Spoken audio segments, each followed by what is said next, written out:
Kasus pembunuhan sadis terhadap gadis cilik berumur 8 tahun Angeline masih terus diusut oleh polisi. Kasus yang berawal dari laporan kehilangan, kemudian Angeline justru ditemukan terkubur di pekarangan rumah keluarga angkatnya. Polisi hingga kini masih menetapkan satu tersangka dalam kasus pembunuhan, yakni Agus, yang tak lain adalah pembantu di rumah keluarga angkat Angeline. Meski demikian, publik berkeyakinan Agus tidak bekerja sendirian dalam melakukan perbuatan keji dan sadis itu. Ibu angkat Angeline dianggap ikut bertanggung jawab atas kematian Angeline. Karena itu, polisi diminta mengungkap kemungkinan tersangka lain dan tidak hanya berhenti pada pemeriksaan terhadap Agus, pembantu di rumah Margaret. Apalagi motif pembunuhan Angeline masih terselimuti kabut tebal karena tersangka Agus terus berubah-ubah dalam memberi keterangan. Ditambah lagi, terungkap fakta bercak darah bukan hanya ditemukan di kamar si pembantu, tapi kabarnya juga ada di kamar Margaret.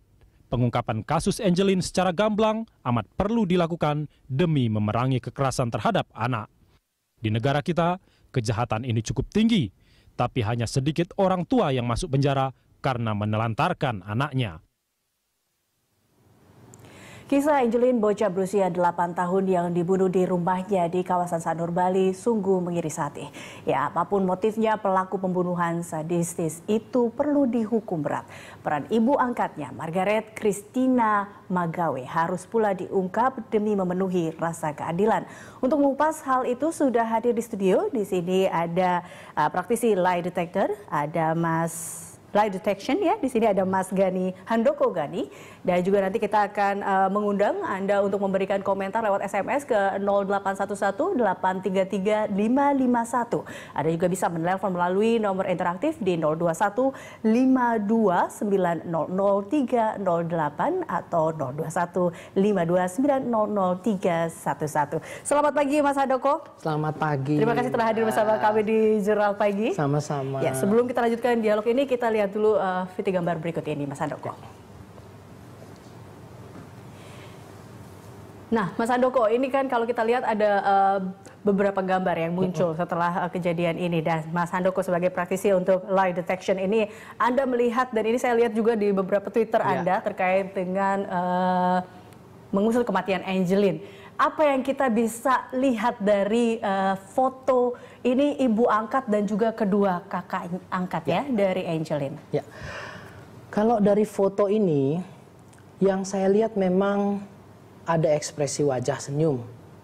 Atau bisa dikatakan pemilik ekspresi wajah senyum ini sedang happy, sedang senang. Di situ maka Anda mempertanyakan, apakah ada wajah sedih terlihat di foto ini? Betul. Seperti itu? Ya. Tetapi saya mau menggarisbawahi bahwa memang lepas dari konteksnya saat itu, apakah memang diperlukan senyum pada saat difoto, yang saya lihat memang tidak ada wajah sedih. Oke. Mungkin pada itu apakah pada saat itu mungkin pas lagi senyum di fotonya atau gimana? Ini jadi, bisa dilihat juga? Tidak bisa dilihat. Jadi kelemahan dari foto itu adalah foto hanya berbicara apa yang difoto pada saat itu.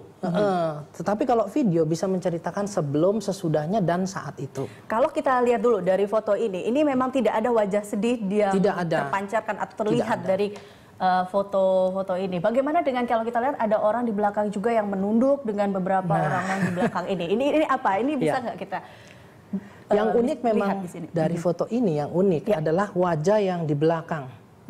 Ya, wajah orang di belakang antara Ibu Margaret dan anaknya. Sebelah, kalau di foto, kalau di layar Anda berarti di sebelah kiri. Sebelah kiri, ya. Bandingkan dengan seorang asing di sebelah kanan yang berbaju biru. Ya, kalau kita lihat orang berbahasa orang asing di belakang itu dia tersenyum.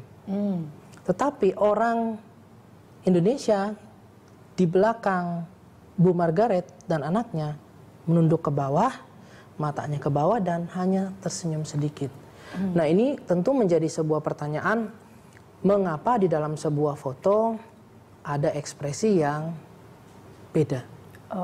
Dan kembali ini terus terang saya juga memerlukan video untuk bisa mendeteksi lebih dalam.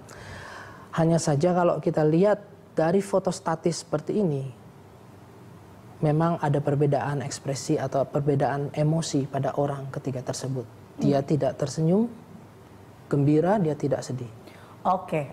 Jadi tidak ada rasa duka ya. Di sini Tidak hanya ada. tersenyum dan kegembiraan Iya. malahan dari gambar Iya. yang terlihat ini Iya. ya. Oke, Mas Handoko, Anda juga memetik sebuah gambar atau hasil dari video wawancara di Iya. beberapa televisi terkait Iya. dengan pelaku atau tersangka Agus. Nah, ini kita lihat ada potongan-potongan gambar di mana ini juga kita lihat. Oh, kalau bisa lihat ada beberapa potongan gambarnya juga di laptop ini. Bisa. Boleh kita lihat Mas Handoko di sini? Silakan. Boleh kita putar Mas Handoko? Nah, ini adalah beberapa foto ibu. Ini adalah foto ibu dulu ya, ibu dari ibu angkat dari Angeline. Nah, ini boleh saya turunkan Mas Handoko. Nah, oke. Ini bisa diceritakan apa yang Anda lihat dari foto atau ini adalah sebenarnya video ya, tapi di-cut ya, dipotong-potong. Jadi ini salah satu video yang dilakukan oleh TV di sana. Ya, waktu itu wartawannya mengunjungi rumah Ibu Margaret, dan bila Anda lihat video itu, saya yakin Anda tidak akan menyadari adanya perubahan ekspresi. Karena memang yang disebut facial micro expression atau detail ekspresi wajah itu memang sangat cepat. Ya, begitu cepat, betul. Begitu cepat, hanya 1/25 detik. Untuk itulah saya memerlukan rekaman ini dipotong. Itu teknisnya yang saya lakukan, dan saat dipotong ada perubahan wajah ini. Di layar televisi Anda bisa melihat bahwa dari yang awalnya senyum, tiba-tiba ada ekspresi wajah yang berbeda dari senyum. Dan ekspresi ini ada kemungkinan ekspresi sedih atau ekspresi sedih dan takut. Sedih dan takut. Sedih dan takut. Oke. Saya memang memerlukan angle yang lebih dalam, yang lebih detail, dengan pencahayaan yang lebih baik. Nah, dari mana bisa muncul atau Anda melihat bahwa adanya ekspresi sedih dan takut itu? Perubahan yang ketika tersenyum tadi, lalu kemudian muncul ekspresi-ekspresi yang mengubah menjadi ekspresi yang takut itu. Pada saat seseorang sedih atau takut, kuncinya adalah di alis mata. Ketika orang sedih, dia alis matanya akan membentuk V terbalik. V terbalik, oke. Ya. Kemudian ketika dia dibandingkan dengan ketika dia sedang takut, justru alis matanya turun, tetapi kemudian mengumpul di tengah. Jadi seperti ini. Oke, ini berarti alis mata yang takut. Dia takut. Oke. Dan dia bergernyit sendiri? Iya, dan mulutnya akan mencekung ke bawah. Oke. Itu takut. Tapi kalau orang sedih, saya mulai dengan ekspresi sedih yang salah dulu ya. Kalau sedih yang salah gimana? Biasanya orang sedih. Oke. Tapi sedih bukan itu. Sedih itu kebanyakan justru terlihat dari alis matanya. Contohnya gini. Nah, ini kan Mas Handoko saja bisa, maksudnya tahu, jadi bisa meniru kah? Bisa. Ada yang model supaya terlihat bahwa memang sedih saya seperti ini. Bisa. Bagaimana kita bisa melihat bahwa itu real sedih ataupun dibuat-buat? Iya, caranya adalah dengan melihat otot-otot wajah yang membentuk ekspresi itu. Dan itu memang kita mempelajari secara khusus otot wajah tersebut.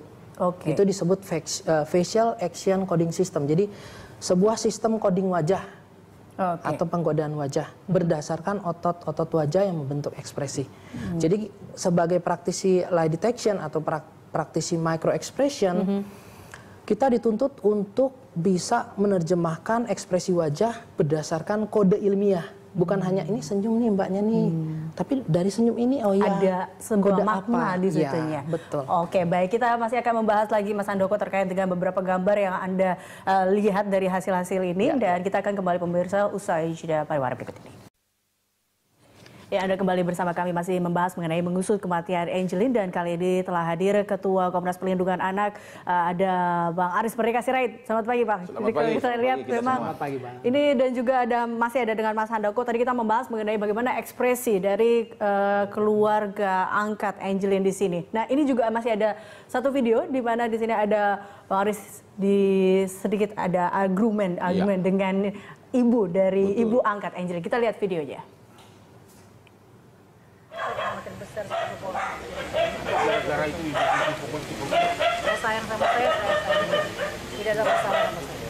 Kita sebagai orang tua kan? Sehingga dia nggak mau pulang karena nggak pernah.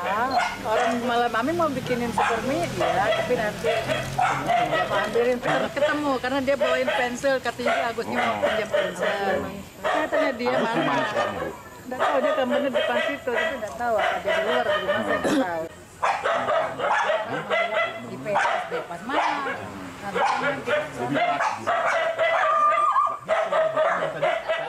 Ya, Mas Handoko, ini Anda lihat seperti apa ekspresi dari Ibu angkat Ibu Angelin atau Ibu Margaret di sini? Ya, dalam konteks video tadi ya, yang dilihat memang ekspresi marah. Terlihat dari, kalau orang awam akan melihatnya dari suara, intonasi, kemudian dari volume suara yang meninggi, kemudian pitch-nya atau ritmenya, kemudian dilanjutkan oleh kata-kata yang dipilih, dan gaya verbalnya, gaya dia berbicara itu menunjukkan dia marah. Juga gesturnya, tangannya diangkat-angkat seperti itu. Dari sisi ekspresi wajah memang terlihat dari alis mata, dari mata, kemudian dari bibir, dari mulut, itu bisa terlihat bahwa memang saat itu Ibu Margaret marah. Ya, selain emosi marah dalam konteks video ini, saya tidak melihat ekspresi lain. Ekspresi sedih tidak, happy tidak, tetapi yang dilihat adalah ekspresi marah, kemarahan. Ya, dan satu lagi saya perlu didetilkan lagi ya, ada ekspresi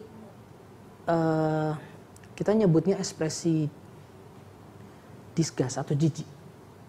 Oke. Ya, itu tapi perlu lagi didetilkan. Artinya saya perlu melakukan slow motion lagi untuk video itu, karena hanya dengan slow motion lah saya bisa melihat dengan jelas dan mendapatkan bukti bahwa memang ada perubahan itu. Ya. Iya. Pada saat ini kan Pak Aris datang ke rumah dari Ibu Margaret dan menanyakan beberapa hal, bahkan Pak Aris mengatakan bahwa rumah ini sebenarnya juga tidak layak dikatakan demikian, dan itu yang membuat akhirnya Ibu Margaret marah. Seperti itu kah?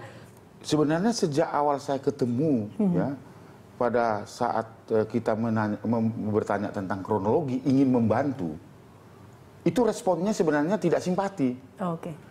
Sudah ada penolakan? Iya, ada penolakan. Dan pertanyaan pertama adalah, Bu, apakah Ibu masih punya feeling bahwa adik Angelin ini masih ada di sekitar sini?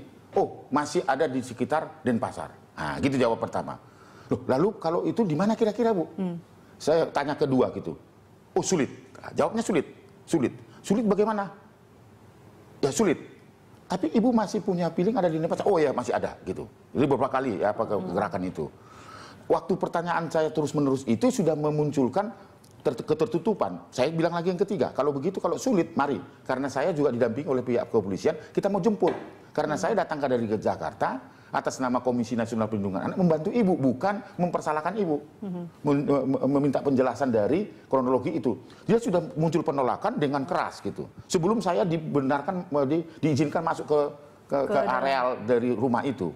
Nah, lalu kemudian karena dengan teknik saya, dengan itu saya sudah ada tanda-tanda penolakan, lalu kemudian akhirnya dengan tanda petik terpaksa sebenarnya saya diantar ke lokasi di rumah itu. Pertama sekali saya setelah melakukan penerimaan laporan 16 Mei dari warga masyarakat sana, warga Sanur, baru melakukan investigasi tanggal 17 sampai tanggal 23. Tanggal 24 itu saya ke tempat kejadian perkara. Itu yang tadi saya ceritakan. Sebelum masuk itu di gerbang itu sudah seperti itu. Saya diterima di gerbang awalnya. Tadi itu di gerbang, belum masuk. Lalu setelah masuk saya sangat kaget karena itu banyak kotoran ayam, anjing di situ di kerengkengnya ada kucing. Kemudian dia bilang ini ada apa tempat ini? Oh, ini rumah sekaligus tempat peliharaan ayam gitu kan.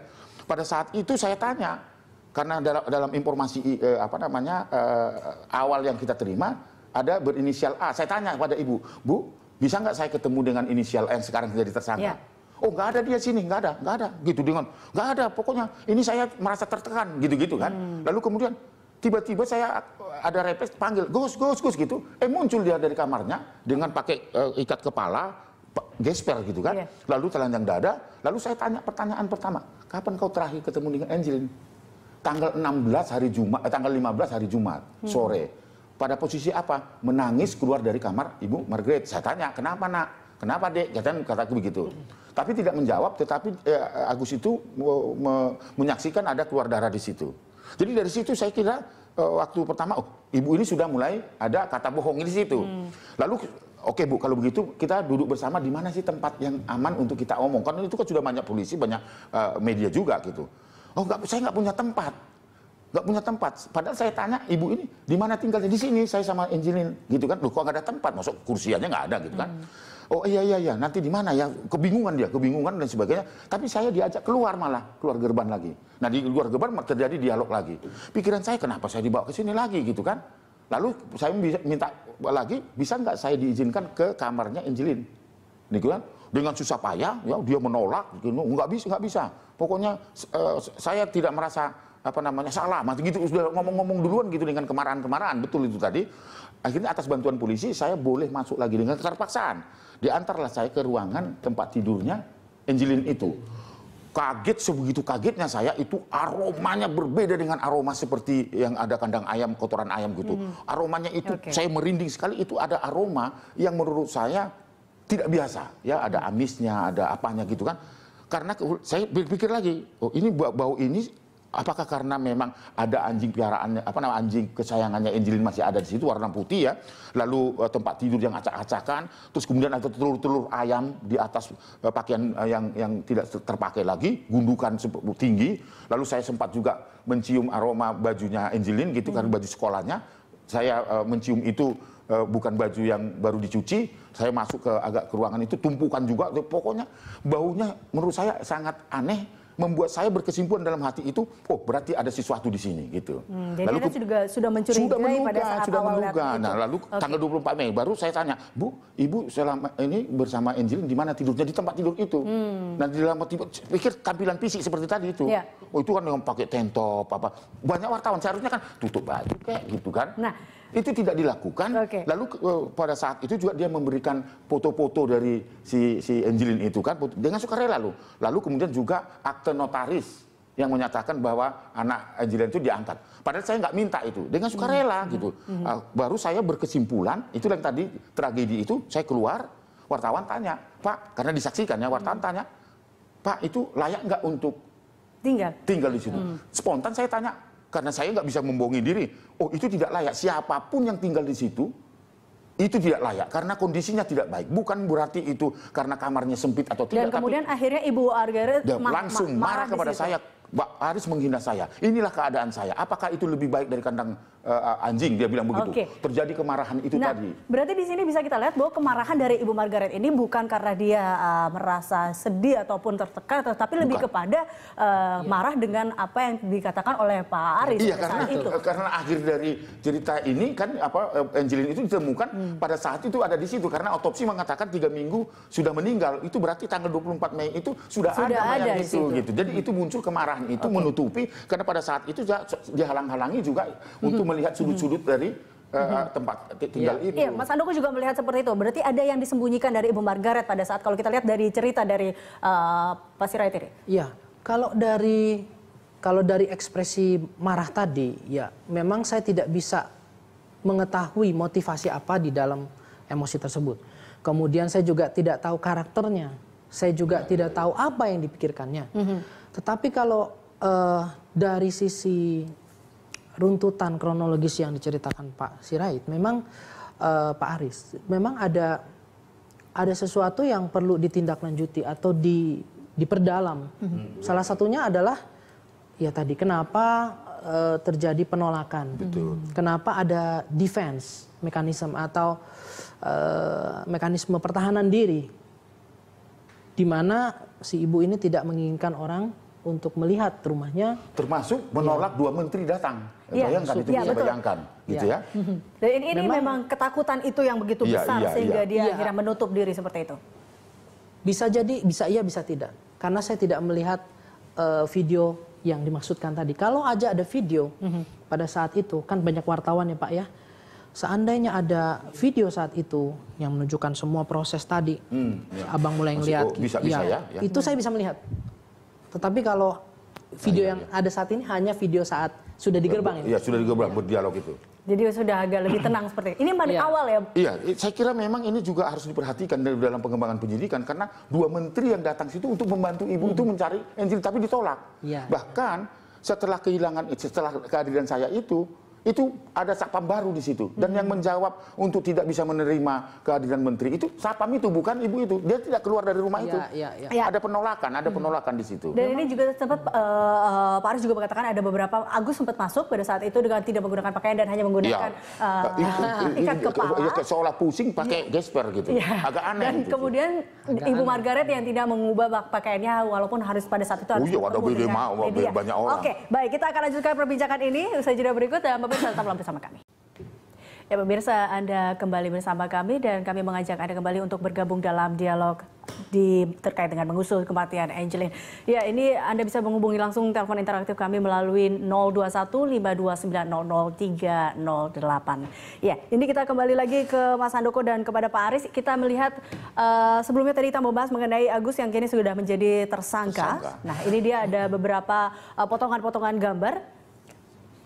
Ya, ini sudah dipotong oleh Mas Handoko. Ini adalah sebuah video, kemudian kita lihat beberapa ekspresi dari Agus. Apa yang bisa kita baca dari sini? Oke, ekspresi ini kalau kita lihat, awalnya dia itu tersenyum ya. Tuh lihat, ini cara bacanya dari kiri ke kanan, kemudian turun lagi kiri ke kanan, kiri ke kanan. Ya, kalau kita lihat paling kiri senyum ya, kemudian dalam micro expression itu sekitar sekian detik itu ada perubahan wajah di mana dia menjulurkan lidahnya. Di baris ketiga mulai kelihatan dari senyum, kemudian tiba-tiba dia menjulurkan lidah seperti ini mungkin. Dia membasahkan bibirnya seperti itu. Ya. Oke. Ini ada fakta yang menarik tentang hal ini. Jadi di masa lalu ketika seseorang berbohong, cara untuk membuktikan dia bohong atau benar adalah dengan memasukkan besi panas ke dalam mulutnya, ke dalam lidahnya. Bila basah, orang itu benar, berkata jujur. Tapi ketika kering, dia bohong. Secara fisiologi tubuh, memang ketika seseorang itu takut, mulai ada gugup, kemudian emosi yang lainnya, salah satunya adalah kelenjar ludah menjadi kering. Dan ketika kering itu, reaksi tubuh adalah membasahi bibir. Iya. Jadi kalau kembali lagi ke praktis kita sendiri mungkin ya, walaupun sebenarnya dilarang. Dalam ilmu lie detection kita tidak boleh membandingkan dengan diri sendiri. Tetapi kalau secara keilmuan tadi dan secara praktis kita, ketika kita menjulurkan lidah, membasahi bibir, adalah saat-saat ketika kita tidak nyaman. Kita tidak nyaman, kita kehabisan kata-kata, kita ingin memikirkan sesuatu kata yang baru, gugup. Atau bisa juga ya memang kebiasaan. Ada juga orang yang kebiasaannya datar gini. Ada juga. Ya, atau yang lagi iseng, ada juga. Itulah hipotesa. Tapi kalau dalam konteks ini kita melihat dari sebuah video yang awalnya normal, ekspresi netral, tiba-tiba muncul hal ini. Nah, ini yang menjadi sebuah tanda yang perlu ditindaklanjuti. Berarti apa benar dalam kronologis yang diceritakan itu terjadi atau tidak? Yang dia mengatakan dia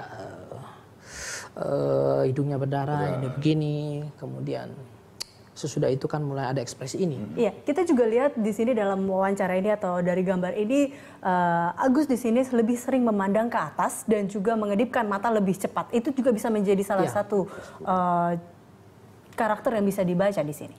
Atau dia mencari kata-kata yang tepat sebenarnya seperti itu. Bisa. Jadi lirikan mata, kemudian blink yang banyak itu adalah salah satu tanda bahwa ada sesuatu di dalam pernyataannya.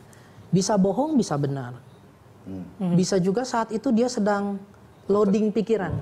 Dia mikir apa yang gue mesti ngomong ya, apa yang saya mesti katakan ya, apa yang saya mesti ceritakan, kata-kata apa yang mesti diungkapkan dan sebagainya. Itu semua hipotesa-hipotesa yang bisa kita pergunakan untuk menganalisa ekspresi tadi. Ya. Dan betul di dalam salah satu hipotesa itu adalah adanya kebohongan.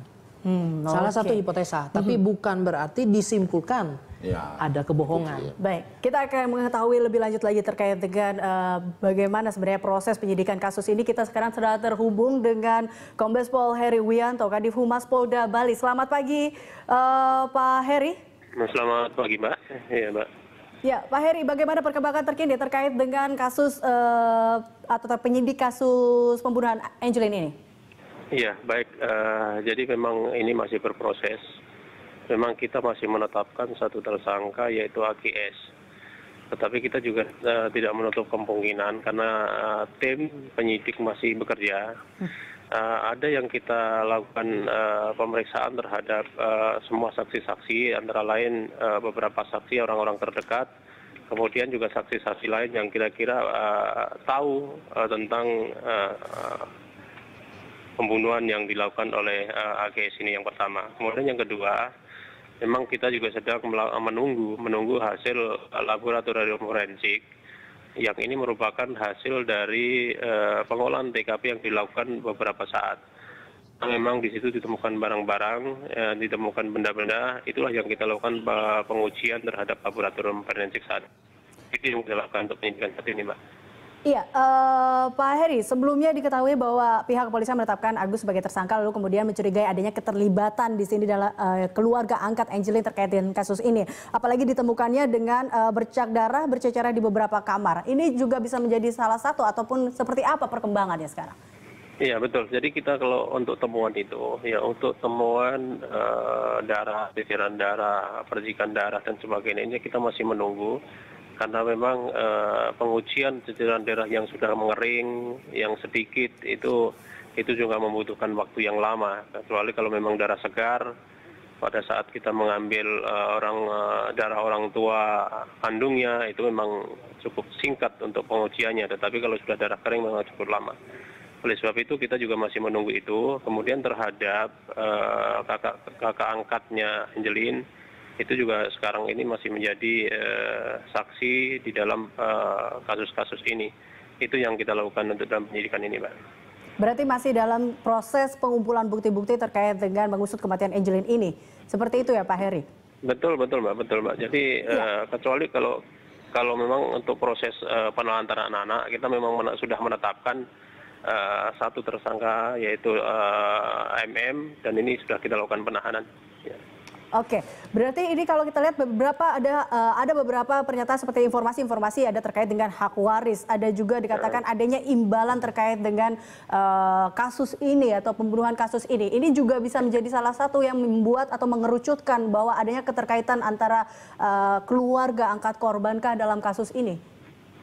Kita memang melakukan penelusuran terhadap semua informasi, semua keterangan yang didapatkan. Karena kalau memang hanya sebatas pernyataan saja, kemudian tidak ada bukti-bukti mengkait tentang itu kan masih janggal, masih kita anggap dini. Oleh sebab itu kita masih mencari bukti-bukti yang mengkaitkan dengan pernyataan-pernyataan tersebut. Kalau memang nanti ada bukti-bukti yang mengkaitkan dengan pernyataan-pernyataan tersebut, apalagi yang menyatakan ini untuk yang imbalan dan sebagainya, saudara AGS, tersangka AGS yang memang di dalam keterangannya selalu berubah-ubah dan sebagainya. Ya. Oleh sebab itu kita juga melakukan nanti pemeriksaan menggunakan lie detektor dan mungkin dalam 1-2 hari ini akan kita lakukan pemeriksaan kembali oleh AGS maupun tersangka MM yang saat ini sedang dilakukan pemeriksaan di Mapolda. Baik, terima kasih Pak Kombes Pol Heri Wianto, Kabid Humas Polda Bali. Ya, kita kembali lagi ke Pak Aris dan juga Pak Mas Handoko. Ini kalau kita lihat tadi ada beberapa proses dan ini terkait dengan masih ditunggunya lagi bukti-bukti selanjutnya. Pak Aris, ini untuk closing statement, bagaimana Anda melihatnya? Di sini adakah kriminalitas, mungkin ada juga diskriminasi atau kekerasan pada anak di sini dalam kasus Angelin ini? Iya, setelah kita mengumpulkan fakta-fakta itu dan kita hadir di tempat kejadian, itu artinya kita betul-betul menggali sumber yang dapat dipercaya, termasuk guru-gurunya, yang dimana setiap hari Angelin ini kan sekolah di sana dan guru-guru itu tentu punya informasi-informasi. Nah, akhirnya dari pengumpulan fakta-fakta dan sumber informasi yang kita percaya, kita sudah menyimpulkan ada dugaan persekongkolan jahat yang dilakukan oleh keluarga Tegak gitu. Itu awalnya. Lalu kemudian informasi itu kita sampaikan kepada Kapolda Bali. Kapolda Bali itu memberikan respon bagus. Akhirnya ada rapat ya dengan Komnas Perlindungan Anak, dengan Lembaga Perlindungan Anak di Bali. Kemudian ada Polresta Denpasar, ada Kasat Reskrim, ada Direktur Kriminal Umum, ada Pak Kapolda, dipimpin oleh Pak Kapolda. Dengan membagi informasi itu akhirnya disimpulkan pada pertemuan itu untuk bersama-sama mencari dalam keadaan apapun Angelina. Lalu kemudian bersepakat mengumumkan kepada masyarakat lewat bantuan media massa supaya kalau ada orang yang menolong Angelina karena laporan hilang itu, tolonglah dikembalikan kepada Komnas Perlindungan Anak atau pemerintah atau Polda Bali seperti itu. Itu kesepakatan pertama. Kesepakatan dua, ketika saya menyampaikan bahwa ada aroma yang tidak berbeda dengan aroma yang lain yang bisa diteliti juga. Pak Kapolda mengatakan memang ada yang agak aneh. Saya bilang langsung ada. Lalu kemudian kesepakatan kedua meminta supaya mendatangkan anjing pelacak untuk melacak di situ, gitu kan? Nah, itu kesepakatan kita. Artinya yang mau saya katakan, setelah melakukan kunjungan ke tempat kejadian, mendialogkan itu dengan Ibu Margaret dengan tampilan seperti itu, tidak simpati dan sebagainya, bahkan tidak menerima menteri, bahkan itu setelah kejadian itu justru mendatangkan satpam untuk menolak semua orang datang, kan itu lucu. Jadi pertanyaan itu, akhirnya kita mau menyimpulkan ada dugaan konspirasi atau persekongkolan jahat yang dilakukan oleh terdekat. Hari Rabu itu terbukti apa yang menjadi asumsi saya itu, ternyata Angelin itu ditemukan tewas di situ dengan mengenaskan, lalu kemudian pihak polisi menetapkan AGS sebagai tersangka. Itu artinya kan seisi rumah di situ. Itu artinya bahwa tanggal 24 itu ketika saya datang ke tempat kejadian atas dasar hasil otopsi yang menyatakan bahwa 3 minggu sudah meninggal sebenarnya. Itu berarti ketika saya datang itu, apakah itu aroma yang membuat saya menyengat itu? Nah, itulah sebenarnya kronologi yang real terjadi. Nah, memang ada keluhan-keluhan, ada dua hal. Tadi saya pelajari ada akta notaris yang menyatakan bahwa Angelina itu diangkat oleh ibu ini dan memberikan hak waris dan warisan. Itu ada disebut. Kemudian yang sangat aneh juga ada menyatakan di situ orang tua kandung dari Angelina sampai umur 18 tahun jangan mengaku pernah menjadi orang tua bahkan kandung. Angelin baru boleh bertemu dengan ibu kandungnya di usia 21 tahun. Seperti itu. Jadi itu ada kejanggalan-kejanggalan itu. Nah, itu maka itu sebenarnya menjadi dokumen. Lalu kemudian setelah ditemukan mayat itu ada proses pemeriksaan forensik. Di kamarnya Agus itu ada bercak darah, kemudian di kamar Margaret itu ada bercak darah di tisu, gitu kan. Nah, sekarang ini tadi seperti Pak Heri sedang dilakukan lab dan sebagainya. Lalu kemudian juga ada pengakuan akan diberikan hadiah 2M untuk tanggal 25 Juni ini. Itu kan artinya perlu sebagai bukti-bukti petunjuk sebenarnya ya untuk mengarahkan situ. Itu artinya apa? Bahwa memang pengalaman empirik kita bahwa kasus-kasus seperti ini adalah harus dilokalisir bahwa orang terdekat. Saya tidak mengatakan bahwa Ibu Margaret terlibat di situ, tapi orang terdekat itu siapa? Itulah tugas dari kewenangan pihak kepolisian dan pihak kepolisian ya saya kira apresiasi kepada Polda Bali yang mau menerima informasi apapun sekecil apapun dari masyarakat. Jadi kita masih tetap harus menunggu terkait dengan tetap penyidikan ini ya. Iya, jadi artinya bahwa apresiasi juga bahwa memang sekarang ini ditetapkan sebagai tersangka kasus penelantaran ya, tetapi jangan sampai menggeser kasus utamanya gitu. Saya kira ini tetap adalah pada inti utamanya yang iya, saya kira saya siapakah dibalik dari kematian Angelin saya kira ini? saya paham lah. Artinya ini mau saya katakan bahwa kasus Angelin ini jangan berhenti sebagai tontonan saja, tetapi gunakanlah ini sebagai gerakan nasional perlindungan anak yang masif, agresif, dan berkesinambungan. Tapi jangan lupa harus ada dorongan dari Presiden Jokowi yang terhormat sebagai presiden saya. Supaya anak-anak Indonesia itu betul-betul terselamatkan dari segala ancaman yang sekarang itu Indonesia darurat kejahatan seksual. Nah baik, kita ke Mas Handoko untuk closing statement. Seperti apa jadi Anda melihatnya untuk terkait dengan kasus ini? Yang pertama yang saya lihat justru dari ekspresi Abang Aris sendiri. Ketika beliau mengatakan Pak Jokowi dan sudut kanannya ini naik ke atas, sebetulnya ada kekecewaan di balik pernyataan beliau. Tapi artinya adalah ingin membuat undang-undang perlindungan anak, Bang Aris. Ya, itu yang saya tidak bisa hindari ketika melihat ekspresi wajah. Saya melihat ekspresi Abang, ada tarikan bibir ke atas seperti ini, ada kemarahan di situ. Ada kemarahan dengan semua tragedi yang terjadi terkait anak. Ya. Dan memang dari sisi hukum sendiri saya kurang paham, tetapi memang perlu adanya terobosan dalam hal ini untuk perlindungan anak ataupun untuk interview atau interogasi menyangkut anak. Apalagi akan ada langsung saat ini lie detection juga ya. Ini. Jadi memang untuk kita menginterview seorang anak yang diduga atau terlibat atau terkena kasus seksual misalnya atau kekerasan, ada teknik yang disebut kriteria based content analysis. Itu memang di awal diciptakan oleh seorang yang bernama Udo Andots untuk menginterview anak-anak korban seksual. Jadi memang khusus untuk menginterview anak-anak, Bang. Jadi kedepannya mungkin akan banyak praktisi-praktisi atau praktek-praktek untuk bisa menginterview anak lebih baik. Dengan demikian, kalau kasus itu terjadi, sudah bisa terjadi di rumah, misalnya yang melakukan adalah pembantu atau supir dan sebagainya, sebagai orang tua bisa langsung mendeteksi. Oke, baik. Tentu kita bisa melihat dari masalah ini dan ini terkait dengan mengusut tuntas kasus ini. Kita harapkan kedepannya tidak ada lagi dan kekecewaan terhadap pemerintah untuk terkait dengan adanya kekerasan anak yang sekarang sudah mulai darurat, Bang Aris, seperti itu. Kedepannya harus lebih baik lagi ya. Memanfaatkan momentum kematian Angelin supaya Angelin itu sebagai ikon melawan kejahatan terhadap anak, maka itu harus ada common issue, bangsa ini harus peduli dengan itu, sama pedulinya dengan kartu sehat dan kartu pintar. Baik. Kita harapkan ini tidak akan terjadi lagi kepada anak-anak Indonesia lainnya. Terima kasih untuk Bang Aris dan juga Mas Handoko telah hadir bersama kami dalam Dialog Jurnal Pagi. Dan pemirsa, kami akan kembali dengan informasi lainnya usai jeda.